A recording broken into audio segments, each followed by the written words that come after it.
తెలంగాణకు ఛానల్ కి స్వాగతం. నేను జ్యోతి. నేటి ముఖ్యాంశాలు చూద్దాం. కొడంగల్లో ఓటు హక్కు వినియోగించిన సీఎం రేవంత్ రెడ్డి. ఏపీ అసెంబ్లీలో వైసీపీ నిరసన, వాకౌట్ చేసిన సభ్యులు. నల్లమల్ల నడకదారిలో పెద్దపులి కలకలం, భక్తుల్లో ఆందోళన. తెలంగాణలో చంద్రబాబు పాలన నడుస్తోందా? బక్కా జడ్సన్ సంచలన వ్యాఖ్యలు. కార్మికుల సంక్షేమమే లక్ష్యం, ఢిల్లీ సీఎం రేఖా గుప్తా. రాయచోటి ప్రభుత్వ ఆసుపత్రి నుంచి 104 అంబులెన్స్లు మాయం, డంపింగ్ యార్డ్లో ధ్వంసం.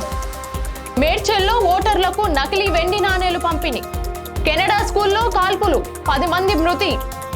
అనాథ పిల్లలకు అండగా పవన్ కళ్యాణ్, జీతం నుంచి నెలకు 5,000 సహాయం. మంచులో విడిసిన మానవత్వం, గర్భిణిని కాపాడిన భారత సైన్యం. మున్సిపల్ ఎన్నికల్లో అవ్యవస్థలు, వీల్ చైర్ లేక వృద్ధులను ఎత్తికెళ్లిన ఓటర్లు. సంగారెడ్డిలో ప్రైవేట్ స్కూల్లో అగ్ని ప్రమాదం, సెలవు కారణంగా తప్పిన పెను ప్రమాదం.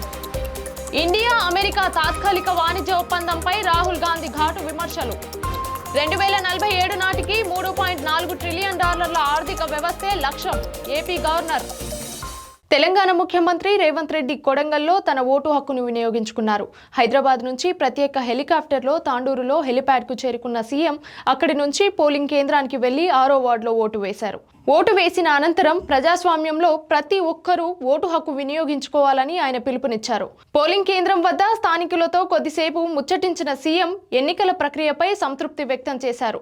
అనంతరం ప్రత్యేక హెలికాప్టర్లో తిరిగి హైదరాబాద్కు బయలుదేరారు. అసెంబ్లీ బడ్జెట్ సమావేశాల సందర్భంగా మాజీ ముఖ్యమంత్రి వైఎస్ జగన్ అసెంబ్లీకి హాజరయ్యారు. ఆయనతో పాటు వైసీపీ ఎమ్మెల్సీలు, ఎమ్మెల్యేలు సభలో పాల్గొన్నారు.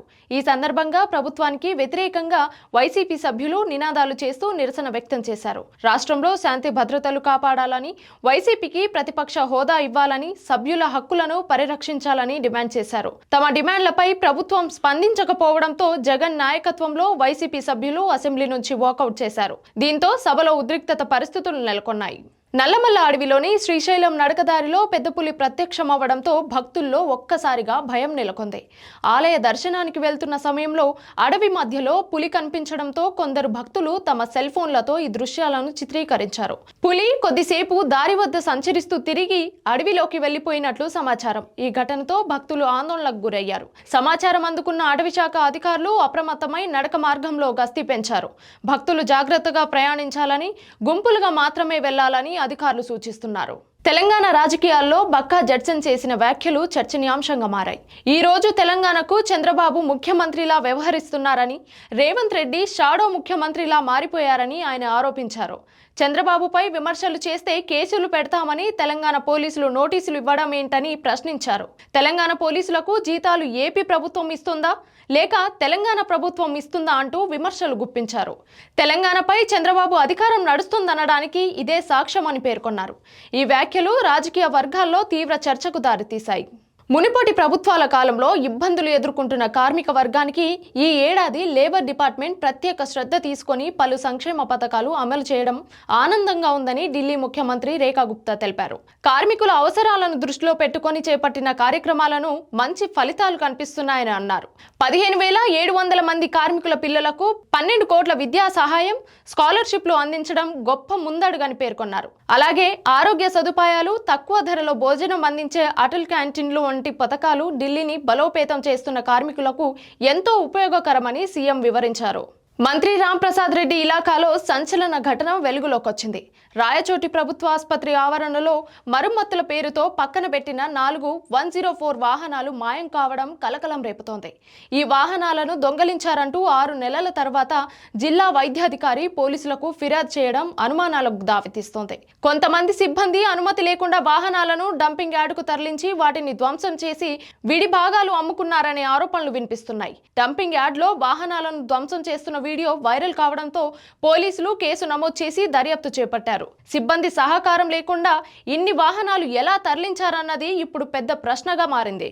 మేడ్చల్ జిల్లా అలియాబాద్లో ఎన్నికల వేళ నకిలీ వెండి నాణేలను పంపిణీ చేయడం చర్చకు దారితీసింది. 5వ వార్డులో ఓటర్లను ప్రలోభ పెట్టేందుకు వెండి నాణేల పేరుతో నకిలీ నాణేలను పంచారనే ఆరోపణలు వినిపిస్తున్నాయి. బీజేపీ అభ్యర్థి ఈ నాణేలను పంపిణీ చేశారని ప్రత్యర్థి పార్టీలు ఆరోపిస్తుండగా అసలు వెండిగా నమ్మించి మోసం చేశారని స్థానికులు ఆగ్రహం వ్యక్తం చేస్తున్నారు. ఈ ఘటనతో రాజకీయంగా ఉద్రిక్తత నెలకొంది.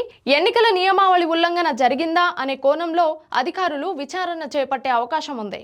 కెనడాలోని బ్రిటిష్ కొలంబియా రాష్ట్రంలో ఘోర కాల్పుల ఘటన కలకలం రేపింది. టంబ్లర్ రిడ్జ్ సెకండరీ స్కూల్లో చొరబడిన ఓ మహిళా దుండగురాలు విచక్షణారహితంగా కాల్పులు జరపడంతో షూటర్తో సహా మొత్తం 10 మంది ప్రాణాలు కోల్పోయారు. 25 మంది పైగా గాయపడ్డారు.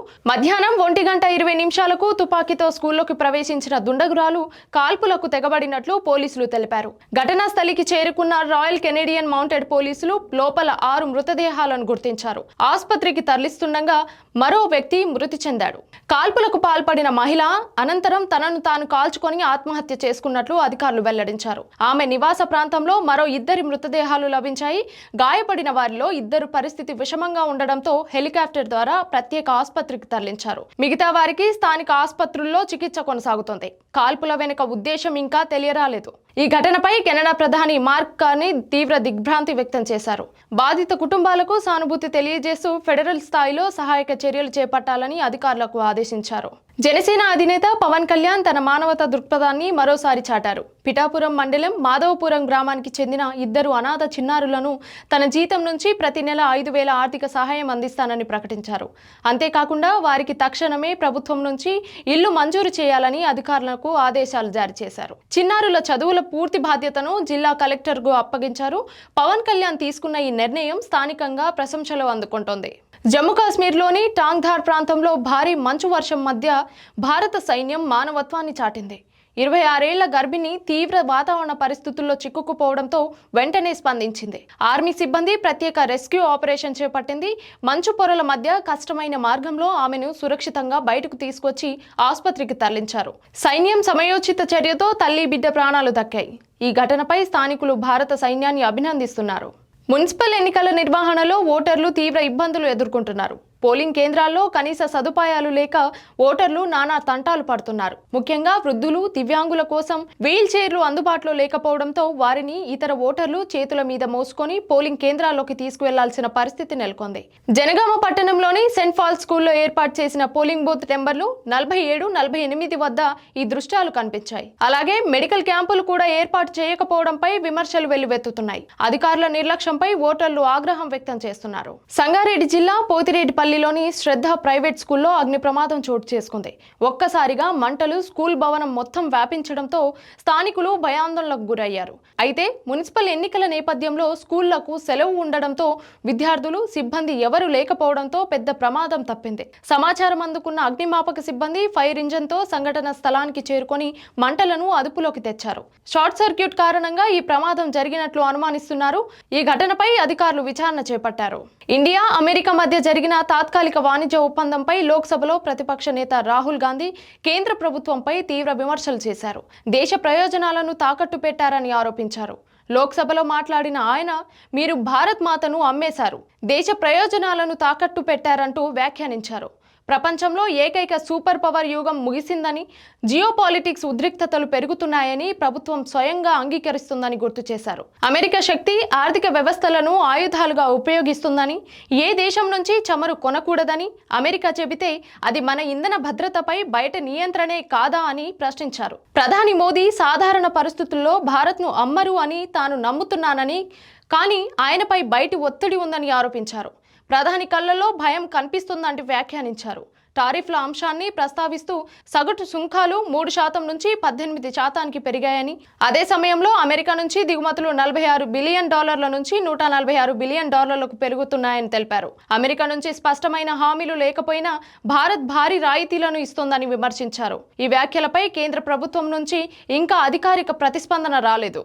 అమరావతిలో ఆంధ్రప్రదేశ్ అసెంబ్లీ సంయుక్త సమావేశంలో గవర్నర్ ఎస్ అబ్దుల్ నజీర్ ప్రసంగించారు. 2047 నాటికి రాష్ట్రానికి సుమారు $3.4 ట్రిలియన్ ఆర్థిక వ్యవస్థగా తీర్చిదిద్దాలని ప్రభుత్వం సంకల్పించిందన్నారు. ప్రస్తుత ఆర్థిక స్థితిగతులు వివరించిన గవర్నర్ రాష్ట్ర జీఎస్డీపీ 17.6 లక్షల కోట్లకు చేరిందని, 10.7% నామమాత్ర వృద్ధి నమోదైందని చెప్పారు. స్వర్ణాంధ్ర విజన్ ద్వారా స్థిరమైన అభివృద్ధిని సాధిస్తామని పేర్కొన్నారు.